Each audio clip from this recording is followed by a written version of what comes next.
I started experimenting with. I started getting high when I was a very young kid. There was some stresses around the house. I was also dyslexic, and I think that then to be a dyslexic kid was kind of. I still am dyslexic. Was kind of heavy. Anyways, I started doing drugs because it felt good. And the thing about it was that everyone was doing drugs, but only a few of us, only a certain percentage of us got caught up. And a lot of those people aren't alive. Some of us made it out, but a lot of those people aren't alive. Many of my dear, dear friends are dead and continue to die. As a psychiatrist, when I look at our drug policy and I look at the way we do things, we're creating more problems than we're solving. And one of the biggest things that we're creating is shame and guilt.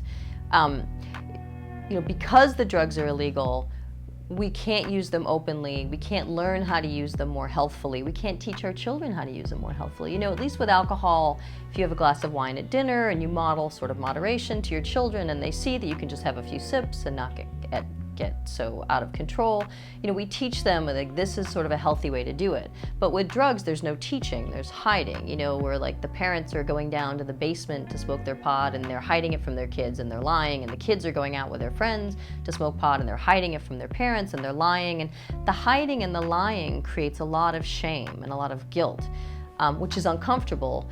And those feelings need to be quelled, and then we end up quelling those feelings with more drugs. So the hiding, the shame, creates compulsive use. It ends up creating an addiction, ends up creating problems.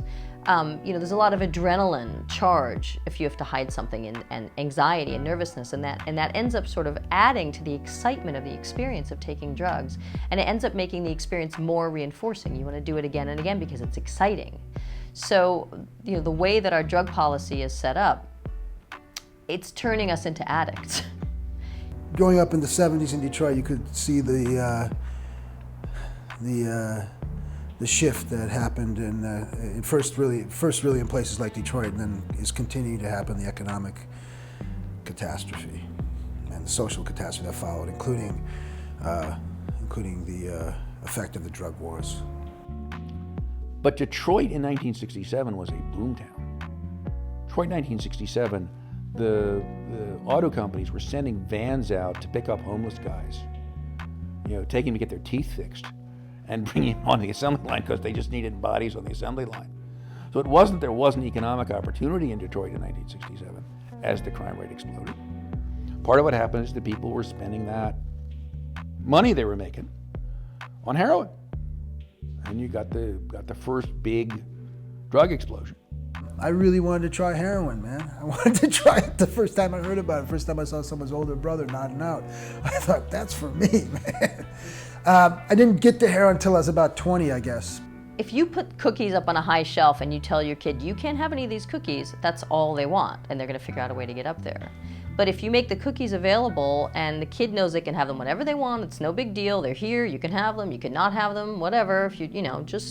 If you're going to eat a cookie, please do it after a meal, or please don't do it right before bed, or please brush your teeth afterwards. There's rules. We understand, these cookies aren't good for you, and we explain the situation, and there's teaching, and they don't hoard the cookies, and they don't, wait till you're out and eat all 20 and then throw up.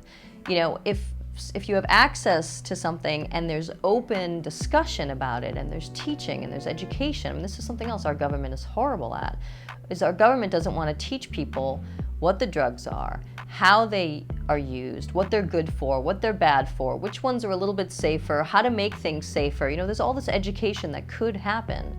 I left Detroit, I guess 1981 or 82, came to New York to play music. And spent a lot of time bouncing around New York.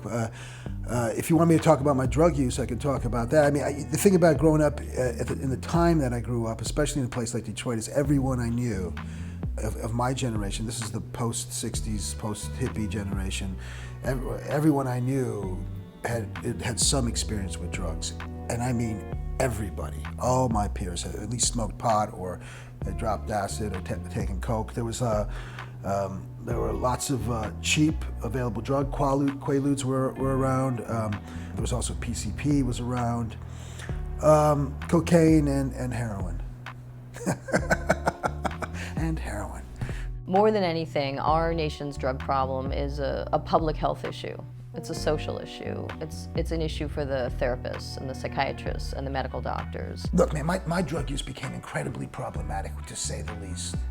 Okay, I went from an active person, politically active, socially active, artistically active, to a man in his 40s living in his mother's basement, shooting dope and working all day long.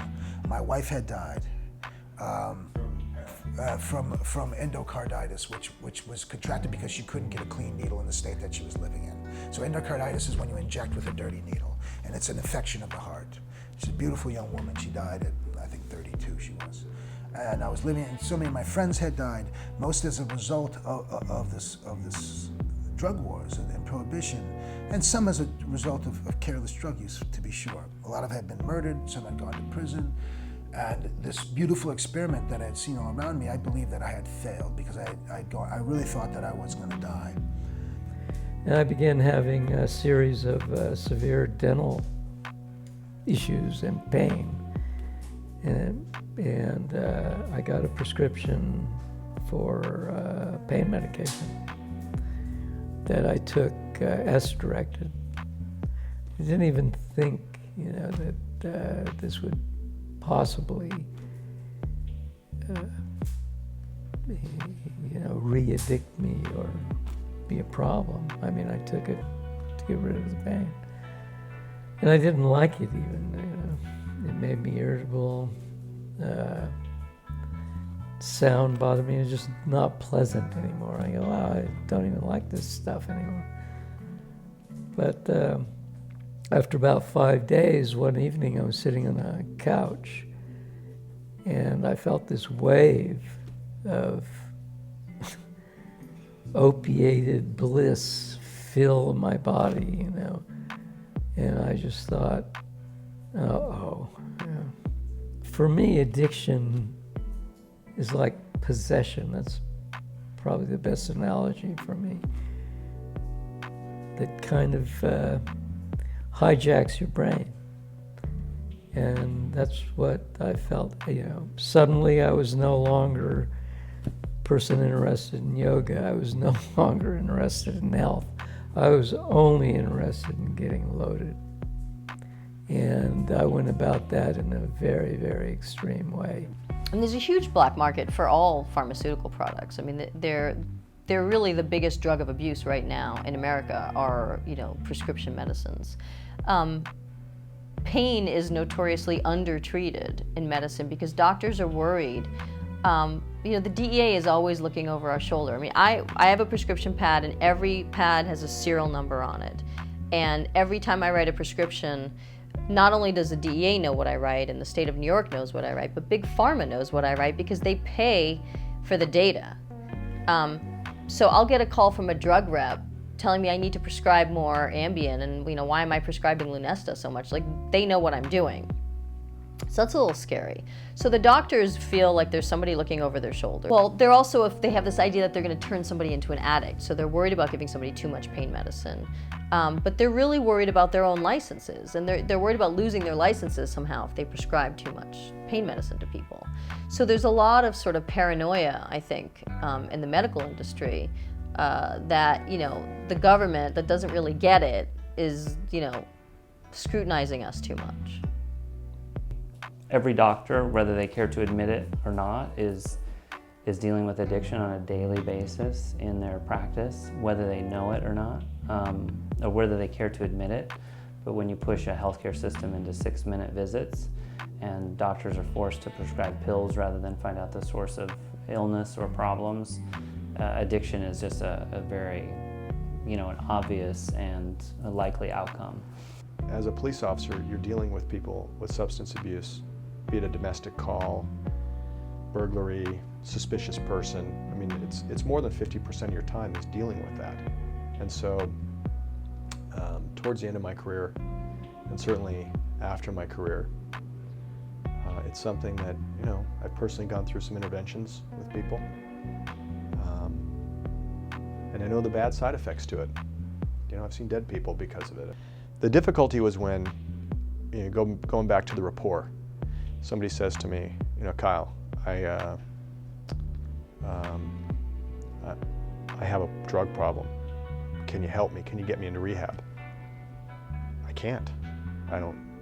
There aren't really rehabs, there's jail. I can take you to jail.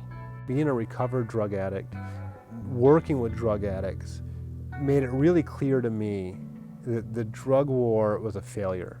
That, being on the front lines and seeing that these people who are coming through treatment, they weren't helped by prison. I know that there's some people that are going to tell you that prison's the best thing that ever happened to them, but there's other ways to help somebody. Just a couple of weeks ago at a conference at American University Law School, a judge was speaking about the drug court that he has been the head of for 18 years, and he had said that even before that he had been, I guess, a prosecutor. And a woman stood up and said, aren't you concerned that you're punishing people who have the disease of addiction when they relapse and you send them to jail for several days? And he says, no, addiction is a lie, and it's necessary to get them to see their lie. This is not punishment. This is getting them to see reality. And in those words, I thought I heard someone who's really addicted to power and is in denial about it. That when a judge can't acknowledge that sending someone to jail is punishment, you're seeing someone who has lost track of who they are. They have power, and they're so used to exercising it, and to punish people, they can't even recognize it. The question comes back to why. Why do so many people in the United States self-medicate?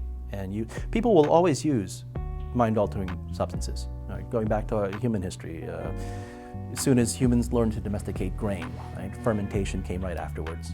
We've never been far removed from wanting to alter our consciousness in some way or another. But other societies have found different ways to ritualize or to incorporate these substances, including very powerful hallucinogens and other types of drugs, and use it in ways that are integrated, where there's very little evidence of abuse. So they had sacred control, they have different sets and settings, and we tend to take these things, as we take all sorts of things in the United States, out of context.